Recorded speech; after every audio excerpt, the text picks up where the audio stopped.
Praise the lord. Bless food रेसिपीमध्ये आपणा सर्वांचं खूप मनापासून स्वागत. आणि आज आपण अगदी पारंपरिक पद्धतीने केली जाणारी रेवडी कशी बनवतात ती बघणार आहोत. तर हे पहा, आहे ना अगदी मार्केटमध्ये भेटते तशी ही रेवडी. तर आज आपण अगदी सोप्या पद्धतीने तुम्ही सगळेजण अगदी घरच्या घरी रेवडी बनवू शकाल. इतकी सोपी रेसिपी मी तुमच्यासाठी घेऊन आलेली आहे. तर खूप साऱ्या टिप्स आणि ट्रिक्ससह रेसिपी दाखवलेली आहे. तर पूर्ण रेसिपी बघा. तर मी तर रेवडी बनवलेली आहे. अशीच रेवडी तुम्हाला बनवायची असेल तर चला कृतीला सुरुवात करूयात. तर आता आपण अगदी ट्रेडिशनल पद्धतीने जी अगदी पांढरी शुभ्र अशी वेगळी दिसते रेवडी तशी बनवणार आहोत. याआधी देखील तुम्ही एक रेवडीची रेसिपी बघितलेली आहे. तर ती तर अगदी सहजरित्या शक्य आहे. ही रेवडी बनवण्यासाठी थोडा वेळ द्यावा लागतो, पण अगदी परफेक्ट जशी मार्केटमध्ये भेटते पारंपरिक पद्धतीने केली जाते तशी रेवडी आपण करणार आहोत. तर सर्वात आधी घातलेला आहे तूप, एक छोटा चमचा, आणि इथे घेतलेला आहे मी 1 वाटी गूळ. तर सर्वांसाठी तिळाचे लाडू असू दे, तिळाची पापडी असू देत किंवा रेवडी असू देत, सर्वांसाठी गूळ आणि तिळाचं प्रमाण सेमच आहे. पाक करण्याची पद्धत देखील सेमच आहे. इथे आपण घालणार आहोत 2 ते 3 चमचे पाणी आणि पुन्हा हे छान मिक्स करून घेऊया. तर जसं मी प्रत्येक व्हिडिओमध्ये सांगते, गूळ बारीक करून घेतला की तो पटकन वितळायला मदत होते. पटकन वितळतो, जास्त वेळ लागत नाही. तर सांगितलेल्या मेथडनी तुम्ही केलं तर अगदी सहजरित्या तुम्हाला हे करता येईल. तर माझ्याकडून जितकं सोप्या पद्धतीने सांगता येईल तितकं मी सांगण्याचा प्रयत्न करते. तर तुम्ही व्हिडिओ पूर्ण बघत चला, म्हणजे ज्या काही ट्रिक्स आहेत, टिप्स आहेत त्या देखील तुम्हाला समजतील. कारण आपण फक्त प्रमाण बघतो आणि करायला लागतो, पण काही पद्धती असतात. कोणत्या आचेवर करायचं आहे, मंद, मध्य, हाय, हे देखील आपल्या लक्षात येतं. तर आपण गूळ हा छान वितळून घेऊयात. गूळ छान वितळलेला आहे. आता आपण चेक करूया की रेवडीसाठी गुळाचा पाक परफेक्ट झालाय की नाही ते. तर एका डिश मध्ये मी पाणी घेतलेलं आहे.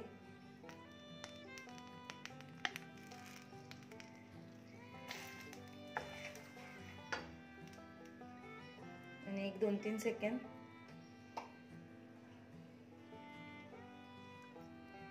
तर हे पहा,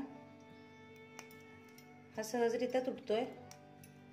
हे असं काचेसारखं टेक्स्चर आलं की समजायचं आपला पाक परफेक्ट झालेला आहे. इथे मी लादीलाच तूप लावलेलं आहे आणि आता याच्यावर मी हा गूळ ओतून घेणार आहे. जो काही आपण पाक केलेला आहे तो आपल्याला थंड करून घ्यायचा आहे.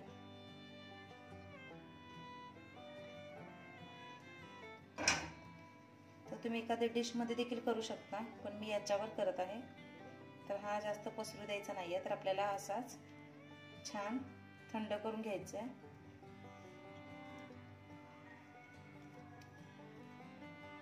तर हा थंड होईल तसा तसा हा घट्ट होईल.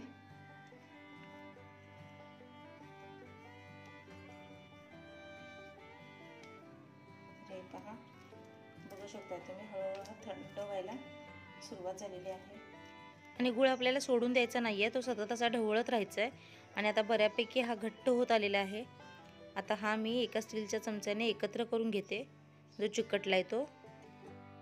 आधी आपण हा आधी सगळा काढून घेऊयात गूळ.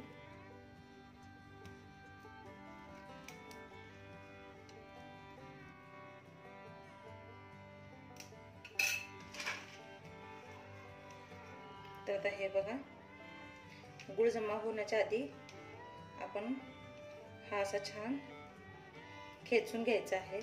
तो इतपत खेचायचा आहे की त्याचा रंग असा पांढरा शुभ्र झाला पाहिजे.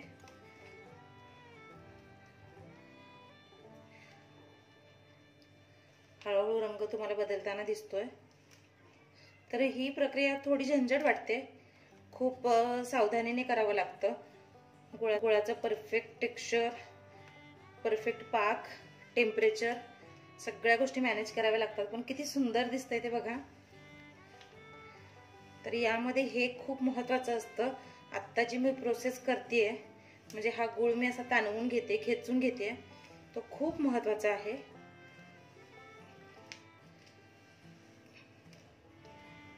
तर दाखवते त्या पद्धतीने तुम्ही असा खेचून घ्या अगदी रंग बदलेपर्यंत.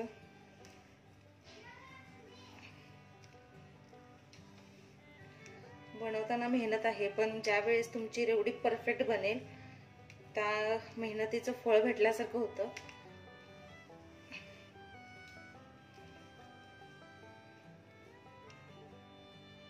आता हे ताणतंय भरपूर, हवं तितकं आपल्याला, तर असंच हे खेचून घ्यायचं आहे.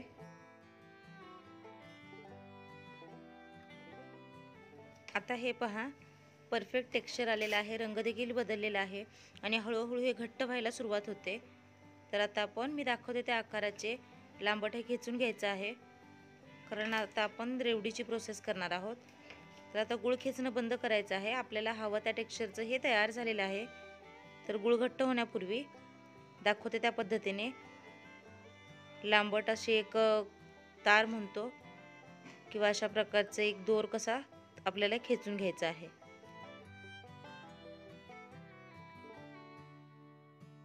बघा, रंग छान बदललेला आहे.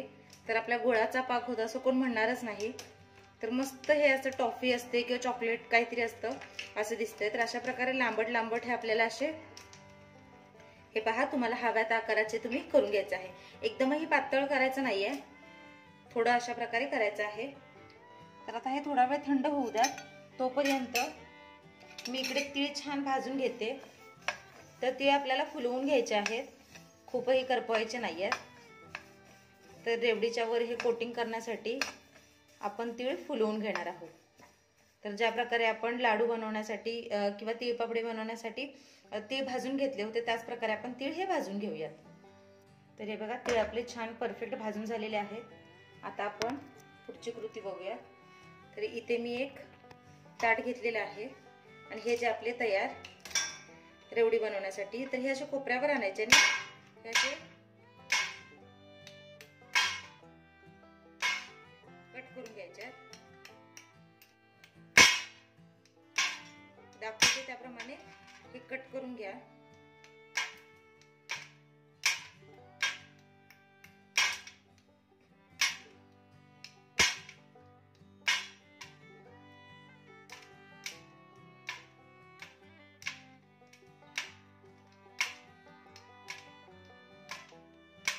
तर रेवडीचा आकार अगदी परफेक्ट नसतो, तर ही कट करण्याची ही पद्धत आहे.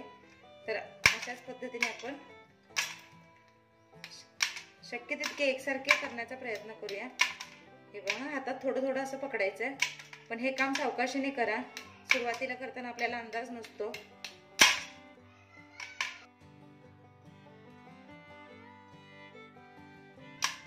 तर जे तुकडे मोठे वाटतात ते असे नंतर आपण ऍडजस्ट करू शकतो.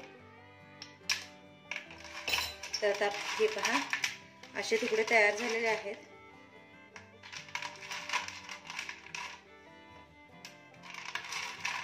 आता आपण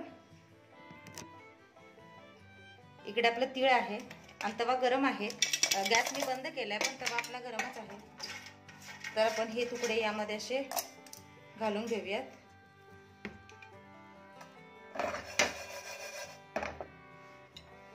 आणि याला हे छान असं कोट होऊ द्यायचं आहे.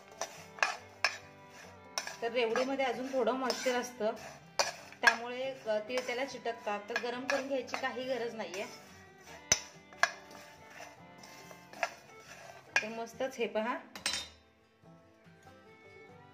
आपले तीळ छान याला चिटकले. आणि नंतर हवं तर तुम्ही जे मोठे पीस राहिले असं वाटतंय तर हे थोडे दपटू शकता. तर ही रेसिपी ट्राय केल्यानंतर ही रेवडी आपण घरी केली असं कोणच म्हणणार नाही. तर अगदी विकतच्या सारखी परफेक्ट रेवडी, तीही घरच्या घरी तयार झालेली आहे. हे पहा, तर गॅस मी बंद केलेला आहे, गॅस सुरू नाहीये. तर असं दाखवते तुम्हाला, म्हणजे ते तुम्हाला समजायला बरं पडेल. तर छान पद्धतीने आपण याला हे लावून घेणार आहोत.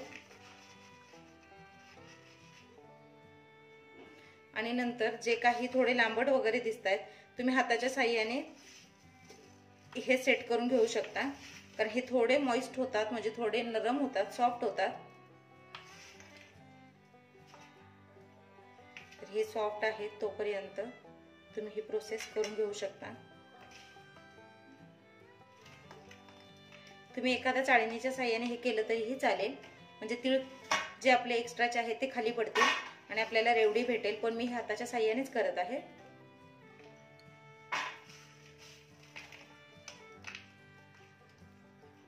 परफेक्ट. आणि थंड झाल्यानंतर ही मस्त अशी खडखडीत होते, पण दाताला अजिबात चिकटत नाही, खायला देखील छान लागते. तर मला आशा आहे रेसिपी तुम्हाला आवडली असेल, समजली असेल. आवडल्यास या संक्रांतीला अशा पद्धतीने घरच्या घरी रेवडी नक्की ट्राय करून बघा. अगदी लहानांपासून मोठ्यापर्यंत सर्वांना आवडते आणि लहानपणींच्या आठवणींना उजाळा देखील भेटतो. संक्रांतीलाच बनवायला पाहिजे असं काहीच नाही. तुम्हाला ज्यावेळेस वेळ असेल, मध्ये मध्ये तुम्ही बनवून ठेवलं तर मुलं चॉकलेट ऐवजी हे खातील आणि हे पौष्टिक देखील आहे, कारण तिळगुळाचे फायदे तर आपल्याला माहितीच आहेत आणि मी माझ्या बाकीच्या व्हिडिओमध्ये देखील तिळगुळाचे फायदे बऱ्यापैकी सांगितलेले आहेत. मला आशा आहे रेसिपी तुम्हाला आवडली असेल, समजली असेल. तर प्लीज ब्लेस फूड रेसिपी या चॅनलला सबस्क्राईब करा, लाईक करा, शेअर करा आणि महत्त्वाचं म्हणजे घंटी वाजवायला विसरू नका. पुढची रेसिपी, पुढचा व्हिडिओ येईपर्यंत स्वस्त रहा, मस्त खा आणि माझे व्हिडिओ बघत रहा.